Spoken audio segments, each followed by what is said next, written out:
Hello everyone, welcome to my YouTube channel study in Bengali. RRB group D 2025-এর জন্য general awareness অর্থাৎ জিকের যে প্রিভিয়াস ইয়ারের কোশ্চেনের সিরিজগুলো আমরা প্র্যাকটিস করছিলাম, সেখান থেকে আজকে আমরা 40টা কোশ্চেনের ম্যারাথনের একটা সিরিজ নিয়ে এসেছি। তাহলে চলো দেরি না করে শুরু করা যাক আমাদের ম্যারাথন ক্লাসটা। আজকের প্রথম প্রশ্ন দেখো কি বলছে, মাই এক্সপেরিমেন্টস উইথ ট্রুথ বইটি কার লেখা। তো দেখো এখানে ব্যাক টু ব্যাক 4টে অপশান দিয়েছে। সবার প্রথম দেখো কি বলেছে, এম কে গান্ধী বলেছে। এখানে এম কে গান্ধী মানে হচ্ছে মহাত্মা গান্ধী, জে এল নেহেরু মানে হচ্ছে জওহরলাল নেহেরু, সুভাষচন্দ্র বোসকে আমরা সকলেই চিনি, আর বলেছে লর্ড লিপন। দেখো সবার প্রথমে দেখো কি বলেছে, এই যে মাই এক্সপেরিমেন্টস উইথ ট্রুথ এই যে বইটা, এটা কার বই? তো মনে রাখবে এটা কিন্তু মহাত্মা গান্ধীর লেখা একটা বই, ঠিক আছে?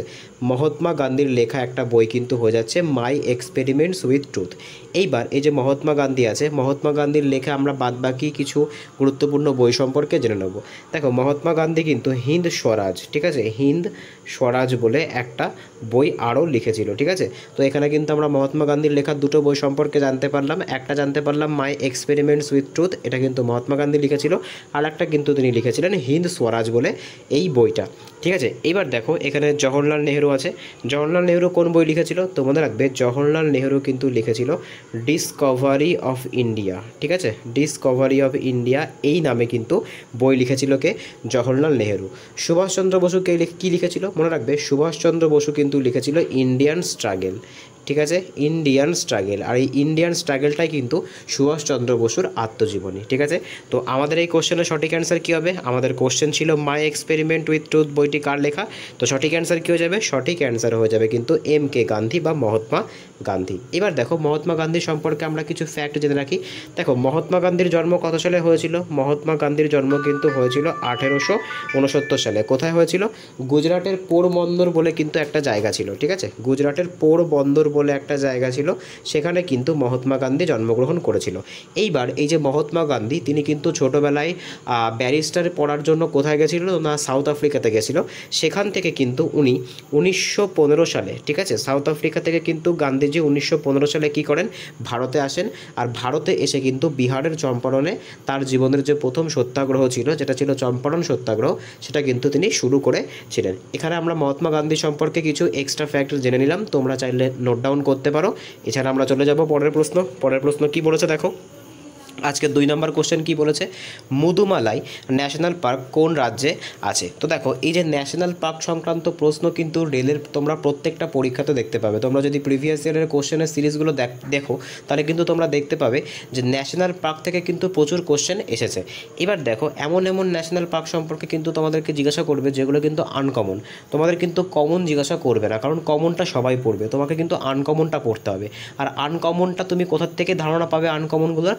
তোমরা কিন্তু প্রিভিয়াস ইয়ারের কোশ্চেন থেকেই পাবে। সেই কারণের জন্য কিন্তু তোমাদেরকে বারবার করে বলি যে প্রিভিয়াস ইয়ারের যে কোশ্চেনগুলো আছে সেগুলো প্র্যাকটিস করো। এবার দেখো এখানে কি বলেছে, মুদুমালাই ন্যাশনাল পার্ক কোন রাজ্যে আছে। তো এখানে ব্যাক টু ব্যাক 4টে অপশান আছে। তামিলনাড়ু আছে, গুজরাট আছে, কেরালা আছে, আর বিহার আছে। তো মনে রাখবে আমাদের সঠিক অ্যান্সার কী হবে? এই যে মুদুমালাই যে ন্যাশনাল পার্কটা আছে, এই মুদুমালাই ন্যাশনাল পার্কটা কিন্তু আছে তামিলনাড়ুতে, ঠিক আছে? তামিলনাড়ুতে কিন্তু আছে এই মুদুমালাই ন্যাশনাল পার্কটা। এইবার আমরা যে বাদবাকি অপশানগুলো আছে সেই সমস্ত রাজ্যগুলোতে কোন কোন ন্যাশনাল পার্ক আছে সেটা একবার দেখে নেব। দেখো গুজরাটে কোন ন্যাশনাল পার্ক আছে? আমরা সকলেই জানি গুজরাটে কিন্তু খুব ফেমাস একটা ন্যাশনাল পার্ক আছে গির।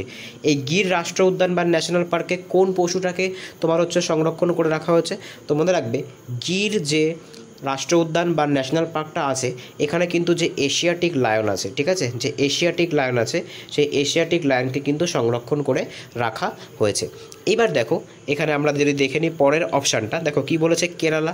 কেরালার কিন্তু খুব গুরুত্বপূর্ণ একটা রাষ্ট্রীয় উদ্যান কিন্তু হয়ে যাচ্ছে পেরিয়ার রাষ্ট্র উদ্যান। এই যে পেরিয়ার রাষ্ট্র উদ্যান আছে, এটা কিন্তু পেরিয়ার নদীর ধারে অবস্থিত। আর এই যে পেরিয়ার রাষ্ট্র উদ্যানটা আছে, এটা কিন্তু কেরালাতে অবস্থিত। এবার দেখো বিহারে কোন রাষ্ট্রীয় উদ্যান আছে। তো মনে রাখবে বিহারে কিন্তু আছে বাল্মীকি রাষ্ট্র উদ্যান। আর এই বাল্মীকি রাষ্ট্র উদ্যানটা কিসের জন্য বিখ্যাত? তো মনে রাখবে এটা কিন্তু বাঘ সংরক্ষণের জন্য বিখ্যাত, ঠিক আছে? বাঘ সংরক্ষণের জন্য কিন্তু বিখ্যাত। তো এখানে কিন্তু আমরা যে কটা অপশান আছে, প্রত্যেকটা অপশানের যে রাজ্যের ভেতরে যে ন্যাশনাল পার্কগুলো আছে সেগুলো সম্পর্কে কিন্তু আমরা জেনে নিলাম। তাহলে আমাদের এই যে প্রশ্নটা ছিল, এই প্রশ্নের সঠিক উত্তর কী ছিল? এই প্রশ্নের সঠিক উত্তর ছিল কিন্তু তামিলনাড়ু, ঠিক আছে? এবার আমরা নেক্সট প্রশ্নে যাব। দেখো নেক্সট প্রশ্ন কি বলছে, আজকে 3 নম্বর কোশ্চেন, কাটি বিহু কোন মাসে পালন করা হয়ে থাকে? দেখো এই যে বিহু শব্দটা আছে, তোমাদেরকে আমি মনে রাখতে বলেছি যে বিহু সবসময় কোথায়, বিহু শব্দটা যখনই দেখবে তখনই কি মনে রাখবে যে বিহু কোথায় হয়, বিহু কিন্তু আসামে হয়ে থাকে।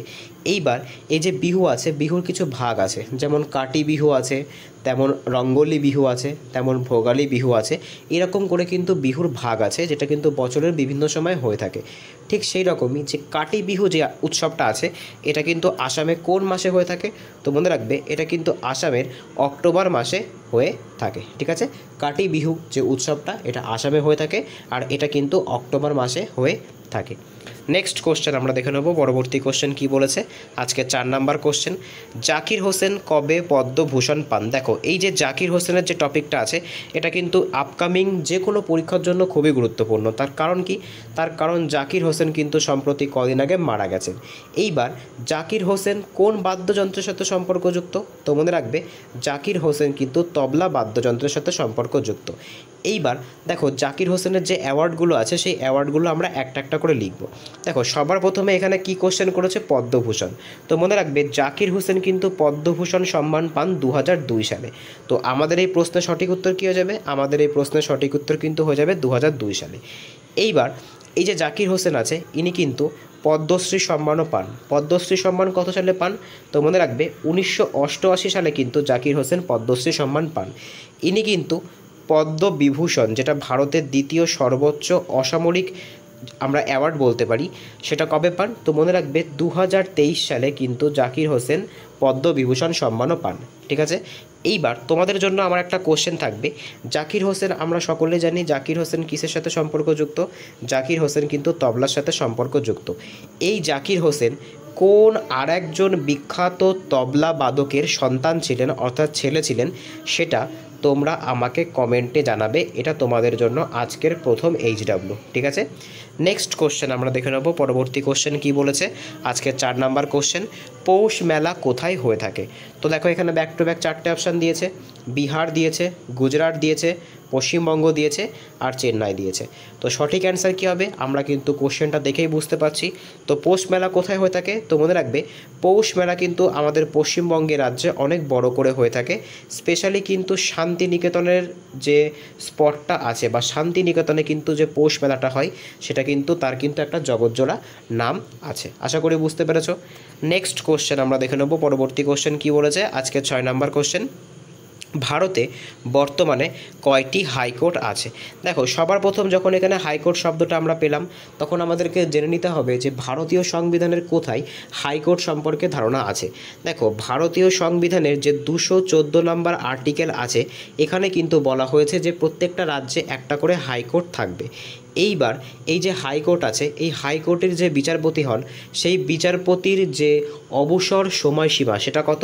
সেটা কিন্তু হয়ে যাচ্ছে 62 বছর। ঠিক আছে, সুপ্রিম কোর্টের ক্ষেত্রে কিন্তু এটা 65 বছর হয়, কিন্তু রাজ্যগুলোর ক্ষেত্রে রাজ্যের যে হাইকোর্টগুলো থাকে তার জন্য কিন্তু এটা 65 বছর হয়ে, তার জন্য কিন্তু এটা 62 বছর হয়ে থাকে। এইবার কি বলেছে দেখো, যে ভারতে বর্তমানে কতগুলি হাইকোর্ট আছে? তো সঠিক অ্যান্সার কী হয়ে যাবে? সঠিক অ্যান্সার কিন্তু হয়ে যাবে ভারতে বর্তমানে কিন্তু 25টা হাইকোর্ট আছে। কতদিন আগে পর্যন্ত কিন্তু এটা 24টা ছিল, কিন্তু বর্তমানে কিন্তু যে অন্ধ্রপ্রদেশের অমরাবতী যে হাইকোর্ট আছে সেটা কিন্তু যুক্ত হয়েছে, তার ফলে কিন্তু হাইকোর্টের সংখ্যা বেড়ে 24 থেকে 25 হয়েছে। আশা করি বুঝতে পেরেছো। নেক্সট কোশ্চেন আমরা দেখে নেব, পরবর্তী কোশ্চেন কি বলেছে। আজকে 7 নাম্বার কোশ্চেন, রেগুলেটিং অ্যাক্ট কবে ভারতে আসে? দেখো ব্রিটিশ ভারতের একটা অ্যাক্ট হচ্ছে রেগুলেটিং অ্যাক্ট। এই রেগুলেটিং অ্যাক্ট কবে ভারতে এসেছিল? তো মনে রাখবে এই রেগুলেটিং অ্যাক্ট কিন্তু ভারতে এসেছিল 1774 সালে। এবার এই রেগুলেটিং অ্যাক্ট সম্পর্কে আমরা কিছু স্পেশাল ডিটেলস জেনে নেব।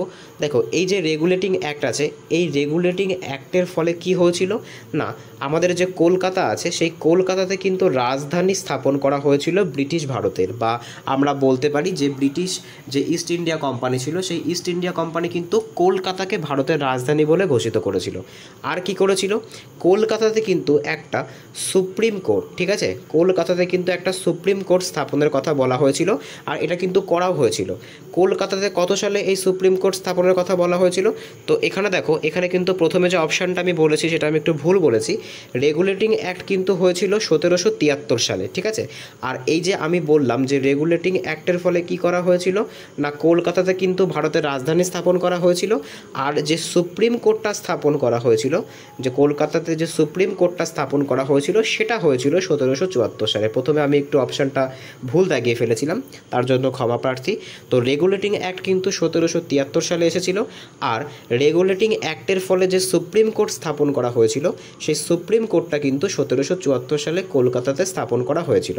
এইবার তোমাদের জন্য আজকের যে সেকেন্ড HW যেটা থাকবে, সেটা হচ্ছে ব্রিটিশ ভারতের যে প্রথম সুপ্রিম কোর্ট স্থাপিত হয়েছিল, সেই সুপ্রিম কোর্টের প্রথম প্রধান বিচারপতি কে ছিলেন, এটা তোমরা আমাকে কমেন্টে জানাবে।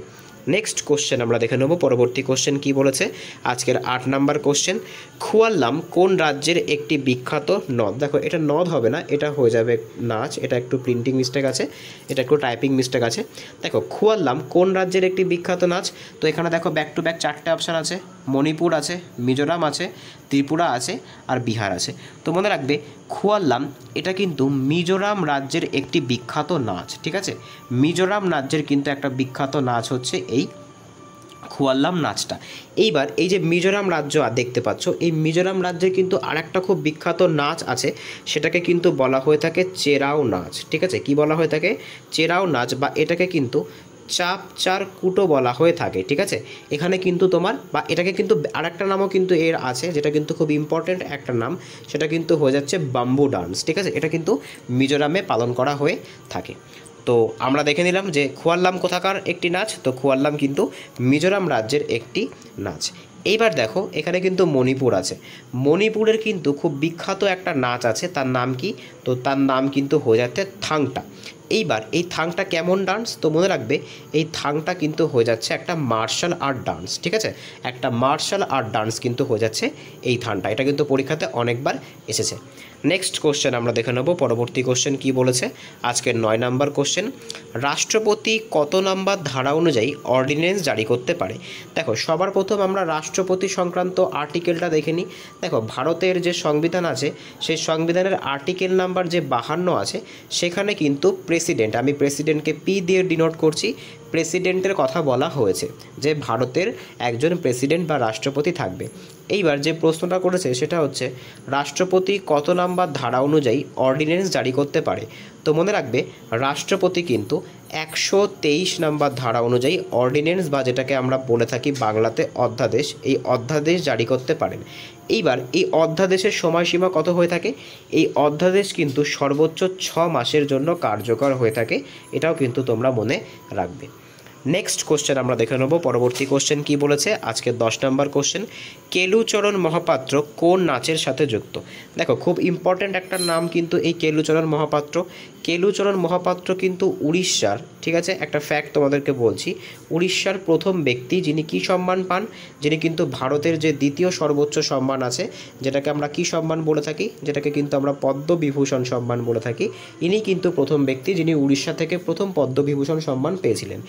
এই যে কেলুচরণ মহাপাত্র আছে, ইনি কোন নাচের সাথে সম্পর্কযুক্ত? দেখো ইনি, যখন আমি বললাম যে ইনি উড়িষ্যার বাসিন্দা, তো স্বাভাবিকভাবেই ইনি কোন নাচের সাথে সম্পর্কযুক্ত হবে? ইনি কিন্তু ওডিসি নাচের সাথে সম্পর্কযুক্ত। ঠিক আছে, উড়িষ্যার কিন্তু যে ওডিসি নাচ আছে, সেই ওডিসি নাচকে কেলুচরণ মহাপাত্র কিন্তু পুনরুজ্জীবিত করেছিল। নেক্সট কোশ্চেন আমরা দেখে নেব। আজকের 11 নাম্বার কোশ্চেন কি বলেছে, সংবিধানের কোন ধারায় পঞ্চায়েতি রাজের কথা বলা হয়েছে? দেখো খুব ইম্পর্ট্যান্ট কিন্তু একটা কোশ্চেন এই পঞ্চায়েতি রাজ। দেখো সবার প্রথম তোমাদেরকে কিন্তু জানতে হবে এই পঞ্চায়েতি রাজ ভারতীয় সংবিধানের কত নাম্বার সংশোধনী অনুযায়ী এসেছিল। তো মনে রাখবে 73তম সংবিধানী, 1 সেকেন্ড, 73তম সংবিধান সংশোধন অনুযায়ী 73তম যে আমাদের কনস্টিটিউশনাল অ্যামেন্ডমেন্ট হয়েছিল বা সংশোধনী হয়েছিল, সেই অনুযায়ী কিন্তু ভারতের সংবিধানে এই যে পঞ্চায়েতি রাজের যে সিস্টেমটা, যে 3 টায়ার পঞ্চায়েতি সিস্টেম, এটা কিন্তু যুক্ত হয়েছিল। সেটা কত সালে হয়েছিল? সেটা কিন্তু 1992-তে হয়েছিল। এইবার এই পঞ্চায়েতি রাজ সংক্রান্ত ব্যাপারটাকে কোন আর্টিকেলে সবার প্রথম মেনশন করা হয়েছিল? তো মনে রাখবে এটা কিন্তু আর্টিকেল 40। এই আর্টিকেল 40টা কিসের মধ্যে পড়ে? এই আর্টিকেল 40টা কিন্তু ডিপিএসপি অর্থাৎ directive principle of state policy, যেটাকে কিন্তু আমরা নীতি নির্দেশমূলক নীতি বলে থাকি, তার ভেতরে পড়ে। এখানেই কিন্তু সবার প্রথম বলা হয়েছিল যে একটা পঞ্চায়েতি রাজ সিস্টেম থাকা যেতে পারে। এইবার এটাকে সংবিধান সম্মত কবে করা হয়েছিল? সেটা কিন্তু 73তম সংবিধান সংশোধনী অনুযায়ী 1992 সালে করা হয়েছিল। নেক্সট কোশ্চেন আমরা দেখে নেব পরবর্তী কোশ্চেন কি বলেছে। আজকের 12 নম্বর কোশ্চেন, ছট পূজা কোন রাজ্যের একটি বিখ্যাত উৎসব? দেখো তোমাদেরকে আমি এই কোশ্চেনটা আগেও বলেছি যে যেখানেই তোমরা ছট পুজো দেখবে, দেখো ছট কিন্তু বিহারে সবথেকে বেশি জাঁকজমকভাবে পালন করা হয়। তাই ছট পূজা কোথায় সবথেকে বেশিভাবে পালন করা হয় বা বিখ্যাত, সেটা কিন্তু বিহারের ছট পুজো কিন্তু সবথেকে বেশি বিখ্যাত। এইবার এই যে ছট পুজো আছে, এই ছট পুজোতে কোন দেবতার পুজো করা হয়? তো মনে রাখবে এই যে ছট পুজো আছে এখানে কিন্তু ভগবান সূর্যের পুজো করা হয়ে থাকে। নেক্সট কোশ্চেন আমরা দেখে নেব পরবর্তী কোশ্চেন কি বলেছে। আজকে 13 নম্বর কোশ্চেন, রাজ্য বিধানসভায় কার অনুমতিতে অর্থ বিল পেশ করা যেতে পারে? দেখো সবার প্রথমে এই যে অর্থ বিল আছে, ভারতীয় সংবিধানের মনে রাখবে 110 নম্বর আর্টিকেলে কিন্তু এই অর্থ বিলের কথা বলা হয়েছে। আর এই অর্থ বিলকে কিন্তু একমাত্র লোকসভাতেই উপস্থাপন করা যেতে পারে। কোনো বিল অর্থ বিল নাকি তোমার সেটা অর্থ বিল নয়, সেটা কে নির্বাচন করেন? সেটা কিন্তু লোকসভার যে স্পিকার তিনি নির্বাচন করে থাকেন। কিন্তু আমাদের কিন্তু এখানে চেয়েছে যে রাজ্য বিধানসভায় অর্থ বিলকে কার অনুমতিতে উপস্থাপন করা যেতে পারে। তো আমাদের সঠিক অ্যান্সার কী হবে? আমাদের সঠিক অ্যান্সার কিন্তু হয়ে যাবে রাজ্যপালের অনুমতিতে কিন্তু রাজ্য বিধানসভাতে মানি বিলকে উপস্থাপন করা যেতে পারে। নেক্সট কোশ্চেন আমরা দেখে নেব পরবর্তী কোশ্চেন কি বলেছে। আজকের 14 নম্বর কোশ্চেন, 1857 সালে সিপাহী বিদ্রোহ কোথায় শুরু হয়েছিল? দেখো 1857 সালের মহাবিদ্রোহ বা সিপাহী বিদ্রোহ সম্পর্কে আমরা মোটামুটি সবাই জানি। তো এই যে বিদ্রোহটা, এটা সবার প্রথম কোথায় শুরু হয়েছিল? তো মনে রাখবে এটা কিন্তু শুরু হয়েছিল উত্তরপ্রদেশের মিরাট রাজ্য থেকে। এটা কিন্তু সবথেকে বড় আকার ধারণ করেছিল বা প্রথম শুরু হয়েছিল। এইবার এই যে মিরাট রাজ্য আছে, এইখান থেকে শুরু হওয়ার পরে কিন্তু এটা সারা দেশে ছড়িয়ে গেছিলো। সারা দেশের বিভিন্ন জায়গার থেকে কিন্তু বিভিন্ন ব্যক্তি এটাকে লিড করেছিল। এইবার এই 1857 সালের যে মহাবিদ্রোহ হয়েছিল, সেই মহাবিদ্রোহের প্রথম শহীদ কে ছিল? ঠিক আছে, এই কোশ্চেনটা কিন্তু অনেকবার পরীক্ষায় এসেছে। তো মনে রাখবে 1857 সালের যে মহাবিদ্রোহ হয়েছিল, সেই মহাবিদ্রোহের প্রথম শহীদ কিন্তু ছিলেন মঙ্গল পাণ্ডে। ঠিক আছে, মঙ্গল পাণ্ডে, এনাকে কিন্তু ব্যারাকপুরে কি করা হয়েছিল? ফাঁসি দেওয়া হয়েছিল। নেক্সট কোশ্চেন আমরা দেখে নেব পরবর্তী কোশ্চেন কি বলেছে। আজকের 15 নম্বর কোশ্চেন, উত্তর ভারতের গরম বাতাসকে কি বলা হয়ে থাকে? দেখো যে নর্থ ইন্ডিয়া আছে বা নর্থ ওয়েস্ট ইন্ডিয়া আছে, সেখানে কিন্তু গরমকালে খুব তীব্র গরমের সাথে একটা বাতাস প্রবাহিত হয়, যেটাকে কি বলা হয়ে থাকে? তো আমরা সকলে কিন্তু জানি এটাকে কিন্তু বলা হয়ে থাকে লু। এটা কিন্তু খুব গরম একটা বাতাস, যেটাকে আমরা ইংলিশে কিন্তু বলে থাকি হিট ওয়েভ। ঠিক আছে, এর ফলে কিন্তু অনেক মানুষের প্রাণও যেতে পারে। নেক্সট কোশ্চেন আমরা দেখে নেব পরবর্তী কোশ্চেন কি বলেছে। আজকে 16 নম্বর কোশ্চেন, ভারতনাট্যম কোন রাজ্যের একটি নৃত্য? দেখো এর থেকে সোজা কোশ্চেন মনে হয় না আর হতে পারে। তো আমরা সকলেই জানি ভারতনাট্যম কোন রাজ্যের একটা নৃত্য। তো সঠিক অ্যান্সার কী হয়ে যাবে? সঠিক অ্যান্সার কিন্তু হয়ে যাবে তামিলনাড়ু রাজ্যের কিন্তু একটা নৃত্য হয়ে যাচ্ছে ভারতনাট্যম। এবার এই ভারতনাট্যম নাচের সাথে সম্পর্কযুক্ত একজন ব্যক্তির নাম তোমরা যদি জানো, তাহলে সেটা তোমরা আমাকে কমেন্টে জানাবে। এটা কিন্তু তোমাদের জন্য আজকের HW নাম্বার 3, যে ভারতনাট্যম নাচের সাথে সম্পর্কযুক্ত যে কোনো একজন ব্যক্তির নাম তোমরা প্রত্যেকে আলাদা আলাদা কমেন্ট করে কিন্তু আমাকে জানাবে। নেক্সট কোশ্চেন আমরা দেখে নেব। আজকে 17 নম্বর কোশ্চেন কি বলেছে, যে নিচের কোনটি পাবলিক সেক্টর ইন্ডাস্ট্রি? দেখো পাবলিক সেক্টর ইন্ডাস্ট্রি মানে কি? পাবলিক সেক্টর ইন্ডাস্ট্রি মানে কিন্তু হয়ে যাচ্ছে একটা প্রাইভেট সেক্টর, যেখানে কিন্তু পাবলিকেরা কাজ করে। তো সঠিক অ্যান্সার কী হবে? সঠিক অ্যান্সার কিন্তু হয়ে যাবে ভেল। আর ভেল এর ফুল ফর্ম কি? তোমরা চাইলে নোট ডাউন করতে পারো। ভেল এর ফুল ফর্ম কিন্তু হয়ে যাচ্ছে ভারত হেভি ইলেকট্রনিক্স লিমিটেড। ঠিক আছে, আমি আবার বলছি, ভারত হেভি ইলেকট্রনিক্স লিমিটেড।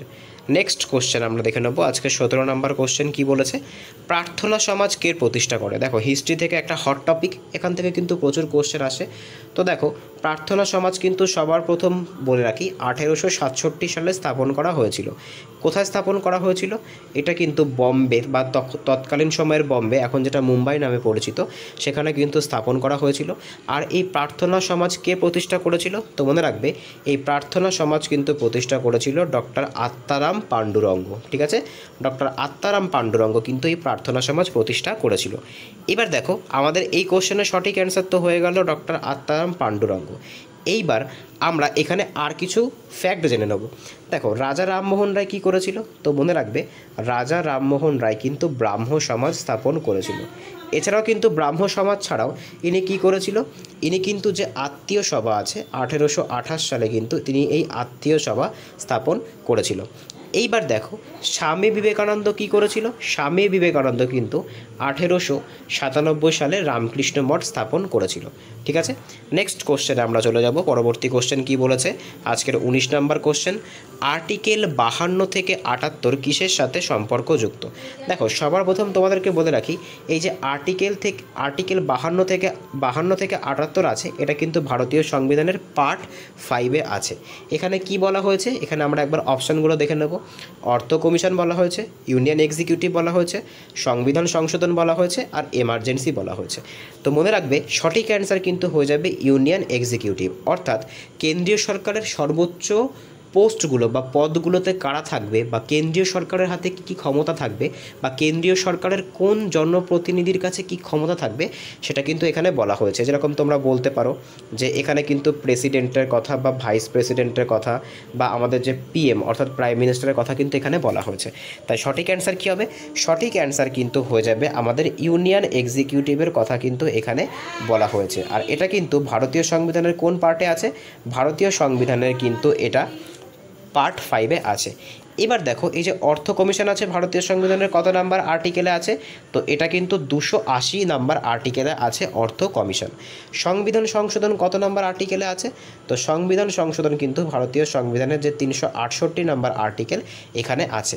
এইবার তোমাদের জন্য আজকে HW নাম্বার 4, আমরা এই যে সংবিধান সংশোধনীর যে প্রসেসটা সেটা কোন দেশের সংবিধান থেকে গ্রহণ করেছি এটা তোমরা আমাকে কমেন্টে জানাবে। ঠিক আছে, নেক্সট কোশ্চেন আমরা দেখে নেব। পরবর্তী কোশ্চেন কি বলেছে, আজকের 20 নম্বর কোশ্চেন, আয়ারল্যান্ডের সংবিধান থেকে আমরা কি পেয়েছি। তো দেখো এখানে ব্যাক টু ব্যাক 4টে অপশান আছে, ডিপিএসপি আছে, যুগ্ম তালিকা আছে, ফান্ডামেন্টাল রাইটস আছে, আর ফান্ডামেন্টাল ডিউটিস আছে। তো দেখো সবার প্রথম তোমাদেরকে বলে রাখি, আয়ারল্যান্ডের সংবিধান থেকে কিন্তু আমরা পেয়েছি ডিপিএসপি, যেটাকে আমরা কি বলে থাকি, যেটাকে কিন্তু আমরা বলে থাকি নির্দেশমূলক নীতি। এটা কত নাম্বার আর্টিকেল থেকে কত নাম্বার আর্টিকেল পর্যন্ত আছে, এটা কিন্তু ভারতীয় সংবিধানের যে ভারতীয় সংবিধানের যে 36 থেকে 51 নম্বর আর্টিকেল পর্যন্ত কিন্তু এটা আছে। এইবার দেখো এই আয়ারল্যান্ড থেকে কিন্তু আমরা আর একটা জিনিসও নিয়েছি, সেটা কি, সেটা হচ্ছে প্রেসিডেন্ট, যেটাকে আমি পি দিয়ে ডিনোট করছি। প্রেসিডেন্টের যে নির্বাচন পদ্ধতি আছে সেটাও কিন্তু আমরা আয়ারল্যান্ডের সংবিধান থেকে গ্রহণ করেছি। এবার দেখো এই যে যুগ্ম তালিকা আছে, এই যুগ্ম তালিকা আমরা কোন দেশ থেকে নিয়েছি, তো মনে রাখবে যুগ্ম তালিকা কিন্তু আমরা অস্ট্রেলিয়া থেকে নিয়েছি। ফান্ডামেন্টাল রাইটস আমরা কোথা থেকে নিয়েছি, ফান্ডামেন্টাল রাইটস কিন্তু আমরা ইউএসএ থেকে নিয়েছি। ফান্ডামেন্টাল ডিউটিস আমরা কোথা থেকে নিয়েছি, ফান্ডামেন্টাল ডিউটিস কিন্তু আমরা USSR থেকে, বা যেটা এখন রাশিয়া নামে পরিচিত, সেখান থেকে নিয়েছি। ঠিক আছে, নেক্সট কোশ্চেন আমরা দেখে নেব। পরবর্তী কোশ্চেন কি বলেছে, আজকের 21 নম্বর কোশ্চেন, মেক ইন ইন্ডিয়ার মূল লক্ষ্য কী। দেখো সবার প্রথম তোমাদেরকে বলে রাখি, এই যে মেক ইন ইন্ডিয়া ইনিশিয়েটিভটা আছে এটা কিন্তু কত সালে শুরু করা হয়েছিল, এটা কিন্তু 2015-16-তে শুরু করা হয়েছিল। এই যে মেক ইন ইন্ডিয়া আছে এর মানে হচ্ছে ভারতে ম্যানুফ্যাকচারিং করা, বিভিন্ন জিনিস যেগুলো আমরা বাইরে থেকে ইম্পোর্ট করি সেগুলোকে ভারতে ম্যানুফ্যাকচার করা। তাই এর সঠিক অ্যান্সার কী হবে, মেক ইন ইন্ডিয়ার মূল লক্ষ্য কী হয়ে যাবে, মেক ইন ইন্ডিয়ার মূল লক্ষ্য কিন্তু হয়ে যাবে ম্যানুফ্যাকচারিং। ঠিক আছে, আশা করি বুঝতে পেরেছ। নেক্সট কোশ্চেন আমরা দেখে নেব। পরবর্তী কোশ্চেন কি বলেছে, আজকের 22 নম্বর কোশ্চেন, নিচের কোনটি ফুটবলের সাথে যুক্ত। দেখো স্পোর্টস রিলেটেড কোশ্চেনও কিন্তু তোমাদের আসে। ঠিক আছে, তো স্পোর্টসের সাথে যে টার্মগুলো থাকে সেই টার্মগুলো থেকেও কিন্তু অনেক সময় কোশ্চেন দিয়ে দেয়। ঠিক এরকম একটা কোশ্চেন দেখো কি বলেছে, যে ফুটবলের সাথে যুক্ত কোনটা, থার্ড ম্যান, বাইসাইকেল কিক, ওভার্স আর LBW। তোমরা যদি খেয়াল করো এখানে কিন্তু থার্ড ম্যান, ওভার্স আর LBW এই তিনটেই কিসের সাথে সম্পর্কযুক্ত, এই তিনটেই কিন্তু ক্রিকেটের সাথে সম্পর্কযুক্ত। এর ভেতরে একমাত্র যে বাইসাইকেল কিক আছে এটা কিন্তু ফুটবলের সাথে সম্পর্কযুক্ত, আর এটাই কিন্তু আমাদের সঠিক অ্যান্সার হয়ে যাবে। নেক্সট কোশ্চেন আমরা দেখে নেব। আজকে 23 নম্বর কোশ্চেন কি বলেছে, আর্য সমাজ কবে প্রতিষ্ঠিত হয়েছিল। খুব ইম্পর্ট্যান্ট একটা কোশ্চেন। দেখো সবার প্রথম তোমাদেরকে বলে রাখি, এই আর্য সমাজ কে প্রতিষ্ঠা করেন, তো আর্য সমাজ কিন্তু প্রতিষ্ঠা করেন স্বামী দয়ানন্দ সরস্বতী। ঠিক আছে, এইবার এই যে স্বামী দয়ানন্দ সরস্বতী ছিল, কত সালে আর্য সমাজ প্রতিষ্ঠা করেছিল? তো মনে রাখবে 1875 সালে কিন্তু এই স্বামী দয়ানন্দ সরস্বতী আর্য সমাজ প্রতিষ্ঠা করেছিল। আর এই যে স্বামী দয়ানন্দ সরস্বতী আছে, এনার আসল নাম কি? এনার আসল নাম কিন্তু হয়ে যাচ্ছে মূলাশঙ্কর। ঠিক আছে, মূলাশঙ্কর কিন্তু এনার আসল নাম। তোমরা চাইলে কিন্তু এই ফ্যাক্টটা নোট করতে পারো, এটা কিন্তু সম্প্রতি 2024 সালের যে এসএসসি সিজিএলের প্রিলিমিনারি এক্সাম হয়েছিল সেখানে কিন্তু এসেছিল। নেক্সট কোশ্চেন আমরা দেখে নেব। আজকের 24 নম্বর কোশ্চেন কি বলছে, ভারতীয় সংবিধানের কোথায় ফান্ডামেন্টাল ডিউটিজের কথা আছে? দেখো, সবার প্রথম আমরা জেনে নেব ফান্ডামেন্টাল ডিউটিজ আমরা কোথা থেকে নিয়েছি। আমরা কিন্তু ইউএসএসআর থেকে নিয়েছি। কতগুলো ফান্ডামেন্টাল ডিউটিস বর্তমানে আছে? 11টা কিন্তু ফান্ডামেন্টাল ডিউটিস আছে। ঠিক আছে, এইবার এই যে ফান্ডামেন্টাল ডিউটিস আছে, এই ফান্ডামেন্টাল ডিউটিস কত নাম্বার আর্টিকেলে আছে? দেখো, সবার প্রথমে তোমাদেরকে বলে রাখি এটা কত নাম্বার পার্টে আছে। এটা কিন্তু পার্ট 4A-তে আছে। আর কত নাম্বার আর্টিকেলে আছে? এটা কিন্তু আর্টিকেল 51A-তে আছে। ঠিক আছে, নেক্সট কোশ্চেন আমরা দেখে নেব। পরবর্তী কোশ্চেন কি বলেছে? আজকের 25 নম্বর কোশ্চেন, ক্যাপ্টেন কুল কোন ক্রিকেট প্লেয়ারকে বলা হয়ে থাকে? ঠিক আছে, তো দেখো এখানে ব্যাক টু ব্যাক 4টে অপশান আছে। কি কি আছে আমরা একবার দেখে নিই। বিরাট কোহলি আছে, MS ধোনি আছে, কপিল দেব আছে, আর সচিন আছে। তো সঠিক অ্যান্সার কী হয়ে যাবে? সঠিক অ্যান্সার কিন্তু ক্যাপ্টেন কুল বলা হয়ে থাকে MS ধোনিকে, এটা আমরা সকলেই জানি। নেক্সট কোশ্চেন আমরা দেখে নেব। দেখো পরবর্তী কোশ্চেন কি বলেছে। আজকের 25 নম্বর কোশ্চেন, বাবরের পর কে মুঘল সিংহাসনে বসেন? দেখো, সবার প্রথমে তোমাদেরকে জানতে হবে বাবরকে কি বলা হয়। বাবরকে কিন্তু বলা হয়ে থাকে মুঘল সাম্রাজ্যের প্রতিষ্ঠাতা। এই বাবর কিন্তু 1526 সালে পানিপথের প্রথম যুদ্ধে ইব্রাহিম লোদিকে হারিয়ে ভারতে মুঘল সাম্রাজ্যের প্রতিষ্ঠা করে। বাবর তার জীবনে কিন্তু মোট 4টে যুদ্ধ লড়েছিল, আর 4টেতেই কিন্তু জয়ী হয়েছিল। এরপর কিন্তু বাবর 1530 সালে মারা যান। বাবরের মৃত্যুর পর কে সিংহাসনে বসেছিল? তো সঠিক অ্যান্সার কিন্তু হয়ে যাবে বাবরের ছেলে হুমায়ুন কিন্তু সিংহাসনে বসেছিল। নেক্সট কোশ্চেন আমরা দেখে নেব। পরবর্তী কোশ্চেন কি বলেছে? আজকের 27 নম্বর কোশ্চেন, ভারতের বেকারত্বের মূল কারণ কি? তো দেখো এখানে ব্যাক টু ব্যাক 4টে অপশান আছে। ওভার পপুলেশন আছে, এনভায়রনমেন্ট আছে, হাই এডুকেশন সিস্টেম আছে, আর ল্যাক অফ লেবার আছে। আমরা যদি এগুলোকে অপশানে এলিমিনেশনেও যাই তাও আমরা করতে পারবো। দেখো, সবার প্রথমে ল্যাক অফ লেবার। ভারতের ল্যাক অফ লেবার মানে হচ্ছে তোমার শ্রমিক বা শ্রমের অভাব, যেটা কিন্তু ভারতে নেই। অবশ্যই ভারতে প্রচুর শ্রমিক আর প্রচুর কিন্তু শ্রমজীবী মানুষ আছে। হাই এডুকেশন সিস্টেম, যত এডুকেশন হাই হবে তত তো কাজের কোয়ালিটি বাড়বে, কাজের স্কোপ বাড়বে, তাই এটাও কিন্তু সঠিক অ্যান্সার হবে না। তারপরে দেখো কি আছে, এনভায়রনমেন্ট, পরিবেশ। ভারতের পরিবেশ কাজ করার জন্য যথেষ্ট উপযোগী। সঠিক অ্যান্সার কী হবে?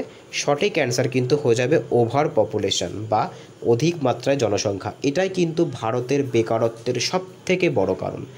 নেক্সট কোশ্চেন আমরা দেখে নেব। পরবর্তী কোশ্চেন কি বলেছে? আজকের 28 নম্বর কোশ্চেন, রাষ্ট্রপতি রাজ্যসভায় কতজনকে নিয়োগ করতে পারে? খুব ইম্পর্ট্যান্ট একটা কোশ্চেন। দেখো, ভারতের যে রাষ্ট্রপতি থাকে, এই রাষ্ট্রপতি কিন্তু রাজ্যসভায় 12 জন সদস্যকে মনোনীত করতে পারেন। এইবার এই 12 জন সদস্য কোথা থেকে আসবে? এই 12 জন সদস্য কিন্তু আর্ট, কালচার, সায়েন্স এই সমস্ত সেক্টর থেকে আসবে। এইবার এই যে রাজ্যসভা আছে, এই রাজ্যসভায় টোটাল সিট নাম্বার কত? তো রাজ্যসভায় কিন্তু টোটাল সিট নাম্বার হয়ে যাচ্ছে 250, যার ভেতরে 238 জনকে কিন্তু নির্বাচন করা হয়, আর 12 জনকে কিন্তু রাষ্ট্রপতি দ্বারা মনোনীত করা হয়। তাই সঠিক অ্যান্সার কী হবে? সঠিক অ্যান্সার কিন্তু হয়ে যাবে 12 জনকে রাষ্ট্রপতি মনোনীত করতে পারে। নেক্সট কোশ্চেন আমরা দেখে নেব। পরবর্তী কোশ্চেন কি বলেছে? আজকের 29 নম্বর কোশ্চেন, হিমালয় থেকে কোন নদীর উৎপত্তি? তো এখানে ব্যাক টু ব্যাক 4টে অপশান দিয়েছে। কী কী দিয়েছে আমরা দেখে নিই। গোদাবরী দিয়েছে, তাপ্তি দিয়েছে, নর্মদা দিয়েছে, আর গঙ্গা দিয়েছে। খুব সোজা একটা কোশ্চেন, আমরা দেখেই বুঝতে পারছি গোদাবরী হবে না, তাপ্তি হবে না, নর্মদা হবে না, গঙ্গা কিন্তু একমাত্র নদী এখানে যেটা কিন্তু হিমালয় থেকে উৎপত্তি লাভ করেছে। হিমালয়ের কোথা থেকে? তো হিমালয়ের কিন্তু যে গঙ্গোত্রী হিমবাহ আছে, সেই গঙ্গোত্রী হিমবাহের যে গোমুখ গুহা আছে সেখান থেকে কিন্তু গঙ্গা উৎপত্তি লাভ করেছে। নেক্সট কোশ্চেন দেখে নেব। আজকে 30 নম্বর কোশ্চেন কি বলছে? ভাগীরথী ও অলকানন্দা কোথায় গিয়ে মিশেছে? খুব ইম্পর্ট্যান্ট কিন্তু একটা কোশ্চেন এটা, যে ভাগীরথী আর অলকানন্দা কোথায় গিয়ে মিশেছে। আমরা এখানে অপশানগুলো একবার দেখে নিই। যোশীমঠ, রুদ্রপ্রয়াগ, কর্ণপ্রয়াগ, আর দেবপ্রয়াগ। তো সঠিক অ্যান্সার কী হয়ে যাবে? সঠিক অ্যান্সার হয়ে যাবে কিন্তু ভাগীরথী আর অলকানন্দা গিয়ে মিশেছে দেবপ্রয়াগের কাছে। নেক্সট কোশ্চেন আমরা দেখে নেব। পরবর্তী কোশ্চেন কি বলেছে? আজকের 31 নম্বর কোশ্চেন, ইন্ডিয়ান কনস্টিটিউশন ডে কবে পালন করা হয়ে থাকে? দেখো, ভারতের সংবিধান দিবস, দেখো এখানে কিন্তু তোমাদের কিছু জিনিস মনে রাখতে হবে।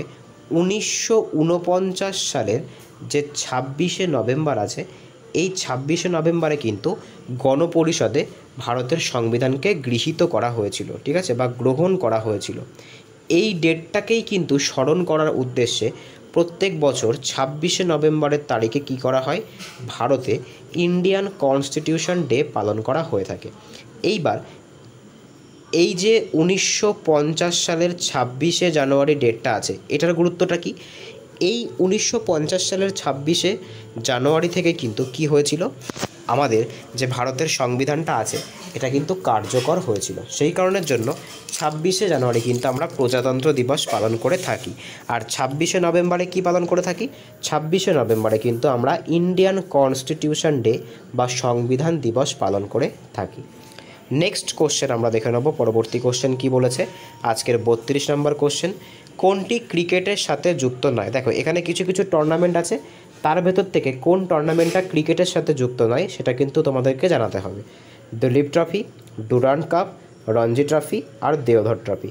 দেখো, এই যে দিলীপ ট্রফি আছে, রঞ্জি ট্রফি আছে আর দেওধর ট্রফি আছে, তিনটেই কিন্তু ক্রিকেটের সাথে সম্পর্কযুক্ত। একমাত্র যে ডুরান্ড কাপ আছে এটা কিন্তু ফুটবলের সাথে সম্পর্কযুক্ত, তাই এটাই কিন্তু আমাদের সঠিক অ্যান্সার হয়ে যাবে।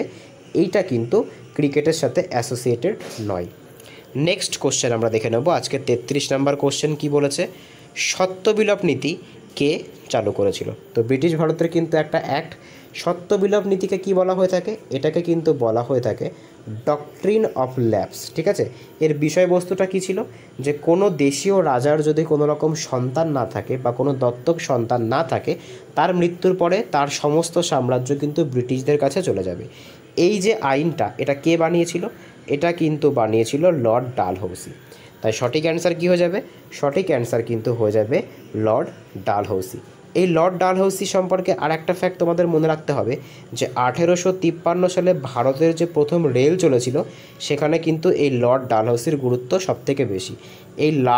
এই যে লর্ড ডালহৌসি আছে, এনাকে কিন্তু ফাদার অফ ইন্ডিয়ান রেলওয়েজও বলা হয়ে থাকে। যেহেতু তোমরা রেলের পরীক্ষা দিচ্ছ তার জন্য কিন্তু এই কোশ্চেনটা ইম্পর্টেন্ট। নেক্সট কোশ্চেন আমরা দেখে নেব। পরবর্তী কোশ্চেন কি বলেছে? আজকের 34 নম্বর কোশ্চেন, কোন নদী সপ্ত সিন্ধু অঞ্চলের ভাগ ছিল না? দেখো, আমরা সকলেই জানি এই যে সপ্ত সিন্ধু অঞ্চল আছে, এখানে কিন্তু এশিয়া মাইনর থেকে আর্যরা ভারতের উত্তর পশ্চিমের যে খাইবার গিরিপথ আছে সেখান থেকে প্রবেশ করে এই সপ্ত সিন্ধু অঞ্চল, যেটা পাঞ্জাবে অবস্থিত, সেখানে কিন্তু বসবাস শুরু করেছিল। দেখো, তখন কিন্তু পাঞ্জাবে সিন্ধু আর তার 5টা উপনদী ছিল।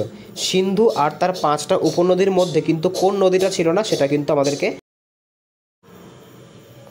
তো পাঞ্জাবের যে সপ্তসিন্ধু অঞ্চল, এই সপ্তসিন্ধু অঞ্চলে কিন্তু আর্যরা কী করেছিল না বসতি স্থাপন করেছিল।